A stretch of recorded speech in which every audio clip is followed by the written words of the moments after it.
TL. Tony Lynn. TL.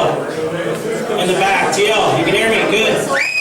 Round them up. Let's get this thing started. Just a quick note, guys. If everybody reach in their pocket, take out their cell phone and put it on silent, you're going to have to not look at your fantasy football team for about 30 minutes. Just bear with me. I'm in the same boat. Jesse will be the same way. So we're going to go ahead and get started, guys. Number one, welcome.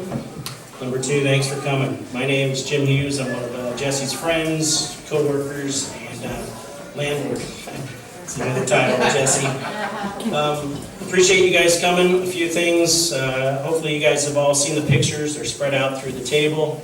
There's a guest book. Instead of a traditional guest book, we've done football squares, which Jesse seemed to be in charge of many Super Bowls at Mulligan's or Brophy's or the Legion. So if you've taken the time, there's a few obituaries spread out if you want to see all the details. Just a few brief things. Jesse was 61 years old, and I bet none of you knew that. He would never share his birthday with anybody. He was born on November 9th or 1961. It's probably a surprise to everybody. Who had that in the pool? Anybody have November 9th, 1961? So, a couple things. He is here with us today. You guys know Jesse. He used to wear that backpack everywhere. He's in the backpack if you guys want to say goodbye. So, a couple things. Like I said, cell phone, we've got 5 or 6 speakers that are designated that are going to come up and say a few words, as little as long as they want. Anybody else would like to do that after our last speaker, I'll leave it open mic, and if you don't want to do it, I'll pick on you and tell you to come up here and do it anyway. So, first speaker is going to be Paul Martin with the Sons of the American Legion. Jesse was a member here, and to honor Jesse, Paul, come on up. Thank you, Jim.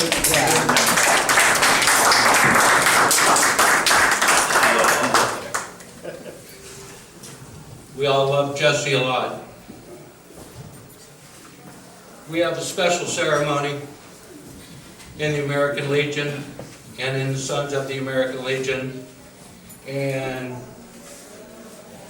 it's about that many pages long. So I've decided that I'm going to create the short ceremony rather than that. So, Jim, will you please drape the charter?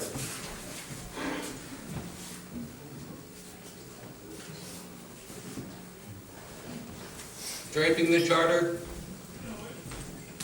is paying respect to a member and a loved one.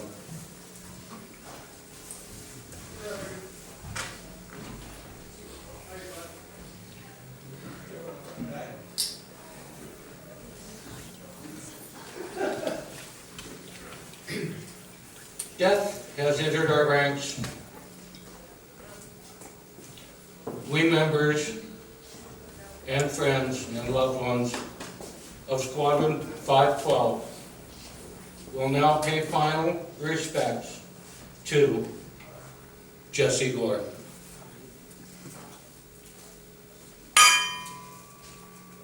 Does not answer.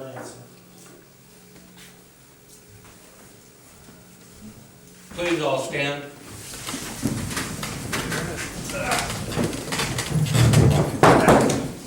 Remove your coverage if you're wearing one.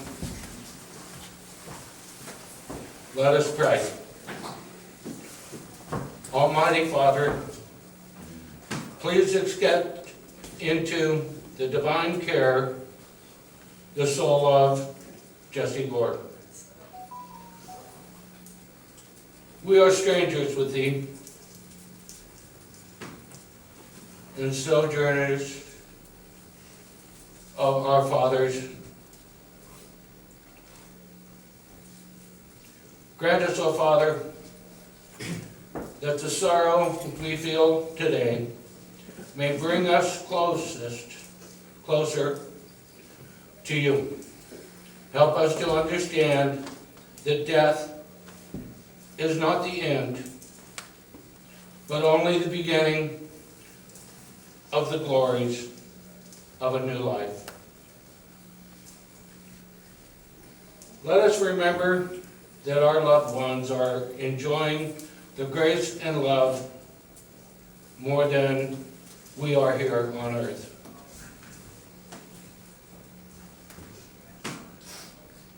Until for us also the day breaks and the shadows flee away. Grant us to live our lives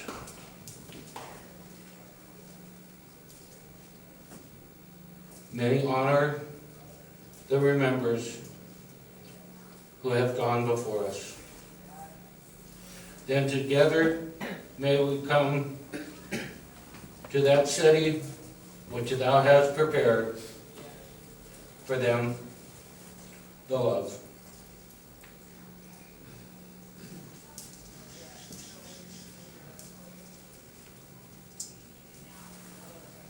May we love the commandments for thine own name's sake, we pray. Amen. Amen.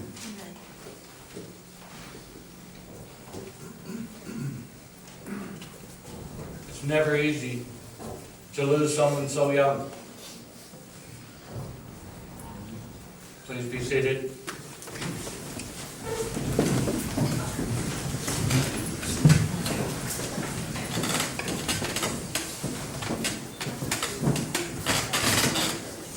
Keep in your hearts the love, cherish the friendship, and know He will always be in our hearts. Thank you for being here.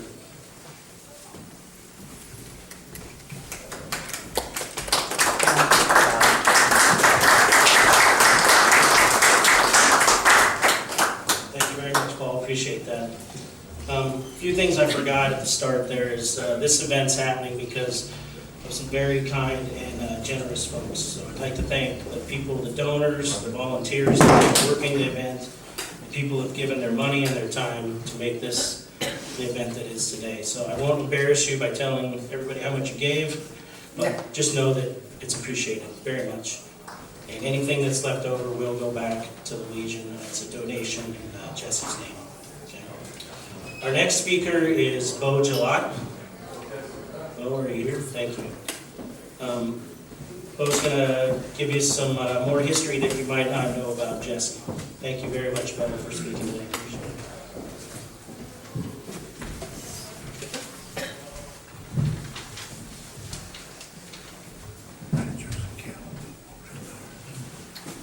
For those of you that don't know me, my name is Bo. I was a friend of Jesse's. While honoring Jesse, I would like us to collectively reflect on who he was to each of us. Jesse attended Linfield University in McMinnville, Oregon. Linfield was a rival to the college I attended, Lewis and Clark College. Jesse was very proud to be a Linfield man, and we always exchanged friendly banter over our college rivalry. Jesse was a track star at Linfield, with many of his records still standing to this day. I reached out to the Linfield track department and spoke with the coach, who still knew of Jesse even after all this time. Following this conversation, the college was nice enough to send me some memorabilia, which included a track baton. At this moment, I would like for each and every one of you to pass the baton to one another. When you receive this baton, please take a moment and reflect on a positive memory you shared with Jesse. This will be a relay for Jesse to honor his memory. Jesse's love of sports did not stop there. Apart from his caddy expertise, Jesse was always able to discuss any sports statistic with incredible passion and precision, and he was a fantasy football guru. I will deeply miss picking his brain every year for advice for my fantasy team. After successfully strategizing on the smartest fantasy football move, Jesse and I would talk about our shared love of music. We first met and bonded over the song Ventura Highway by America. And from that point, the shared repertoire began to grow with our collective appreciation for Crosby, Stills, Nash & Young, Buffalo Springfield, and the band. I'll never forget the last song we listened to together was the night they brought Old Dixie down, actually in this room. Wow.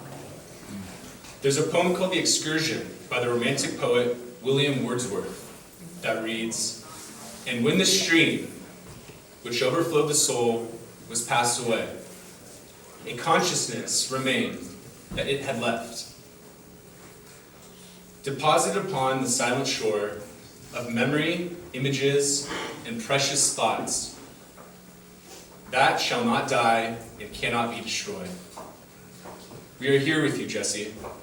You are not alone, and we will always remember you in the moments of great joy that we shared, the music that brought us closer, and the friendly rivalries that deepened our bonds, and the laughter you brought into our lives.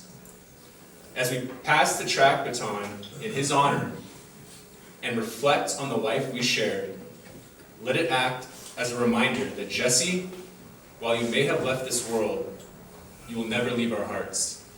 Thank you.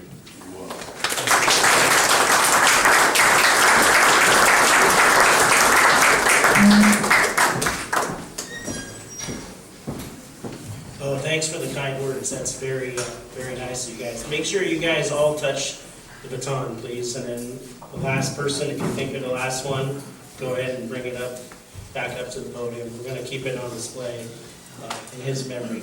So, thanks again, Bob. Our next speaker is Al Spallino. Al's been a friend of Jesse's for many, many years, a co-worker, good guy, and he'd like to tell you about his involvement with Jesse. Thank you, Al. Thank you.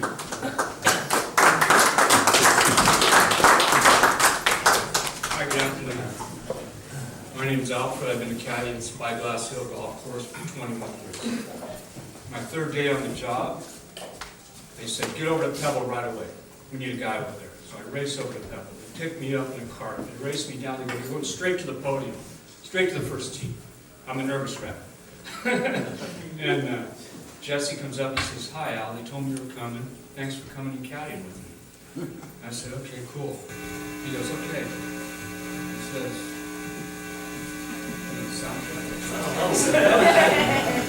That's all right. Personality. he says,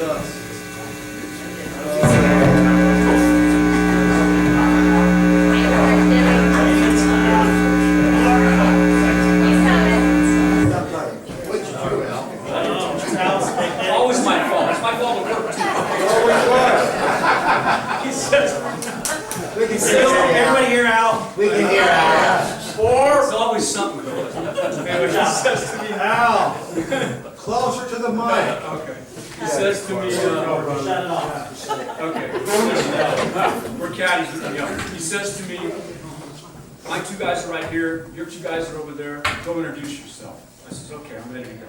I look over there, one guy's got the John Daly clown pants on, psychedelic clown pants. The other guy has on a psychedelic shirt and an outfit like he just came from a Grateful Dead concert. And I'm going like this, oh my God, okay. So I walk over to introduce myself, and Jesse grabs me. He turns around, he says, you're not caddying for those clowns. he goes, your guys are over here, it's all cool. Those guys are in front of us, relax. And I'm like right now, I get nervous. Anyway, and we had a great time that day caddying together, became good friends, and we did a lot of loops together, and some tournaments with Tony and Wags and all kinds of stuff. And I have three little parts I'm going to tell you real quick. We spent a lot of time in Big Sur. My wife and I were down there camping, and it's misty and cold like it was yesterday. And sometimes the phone works, sometimes it doesn't. So Jesse calls me up and says, how you guys doing down there? I said, well, it's kind of cold and misty, but we're having a great time. I'm running low on wood. He goes, you're running low on wood? He goes, I'll be there in 2 hours. He comes down, the car's like this. I swear to God, that little black car. I think Richard might have been with me on that one. Anyway, he gets out, he's got 2 bags of ice and a car full of wood. Now that's a buddy when you're And so, we unload all this wood. I mean, it's like a cabin in the Sierras or something. And the guy from the next campsite comes over and he introduces himself. And he says, "Can I ask you a question?" I go, "Yeah, sure, what's up?" He says, "You've had a perpetual fire for 3 days." I said, "How the hell did you do that?" I said, "Well, I got good friends. My buddy came down, hooked us up." He goes, and so Jesse's sitting there with me. And Jesse says, "Who are you camping with?" And this gentleman says, "Well, I'm with my wife and my 2 teenage boys." These are things that stick in my mind. And he says, "Well, send those 2 teenage boys over here." And they come over, and Jesse says, "You see that empty box? Fill that up with wood and bring it to your mom." He's just a kind person. So these boys go and they come back with the box. He sends them with 2 loads, right? And the guy comes back over and goes, "Oh my God," he goes, "I got a fire for tonight, a fire for tomorrow morning. Wood's expensive down there, you can't collect." That stuck in my mind so much. I don't know why. That's just a cool person. And the last thing I wanted to say was, I was at my house one day sitting outside, and I got a terrible phone call. My cousin was very ill, and the outcome was not going to be good. And I had just gotten off the phone with my sister. And Jesse calls me up. He says, "What are you doing?" I says, "You don't sound too good." I go, "No, I'm not feeling too good today. I have some bad news." He says, "Okay, I'm going to come over and see you." So he comes over about an hour later, and he's got an Italian roast beef sandwich with peppers and everything from Buy Right Market, which is my favorite sandwich on earth. I'm not making this up, as Chuck Schumer. He says, "This isn't going to change anything, but it'll make you feel better right now." And so he told me, my point is, this is reflective of the details that he had with his close friends. He really paid attention to things you would tell him. I said, "How the hell would you know that?" He says, "You told me a long time ago that was your favorite sandwich." And he hung out with me, and I just want to say, he became one of my closest, dearest friends. I miss him very, very much. Sorry. And I think he might be playing some golf right now upstairs with Tommy. Yes.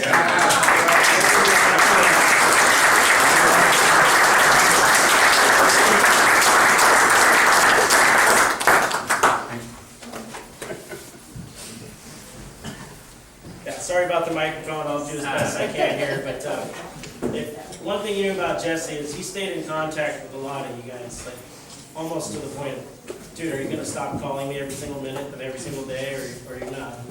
And whether it was a ride he needed, a loan, just to check in how your fantasy team was doing, to ask you what the quadratic equation meant, or the Pythagorean theorem. You guys know he's a math minor. He tested me with math questions all the time. I was pub next to him for some reason, and he was shocked when I got at least 1 of 2 right. So, right. It's a good time. He always had a trivia question for you. He always had a laugh. He could be a little grumpy occasionally, if you asked him personal questions like, "What's your birthday?"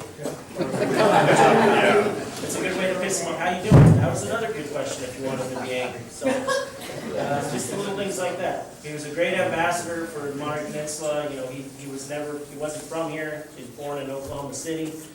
Family moved up to Alaska when he was 3 or 4 years old. He was the youngest of 6 children.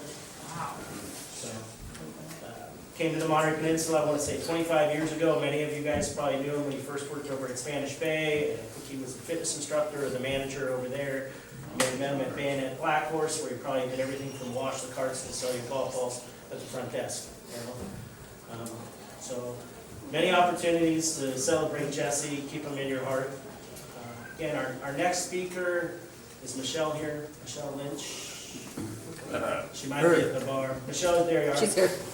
Michelle's going to read something from Melanie Barney. Many of you guys know that Melanie and Jesse were together many, many years. And Michelle, come on up if you don't mind. And the microphone started doing funny things, Michelle, so you got your own, you brought your own microphone. All right. Let's carry on. You start.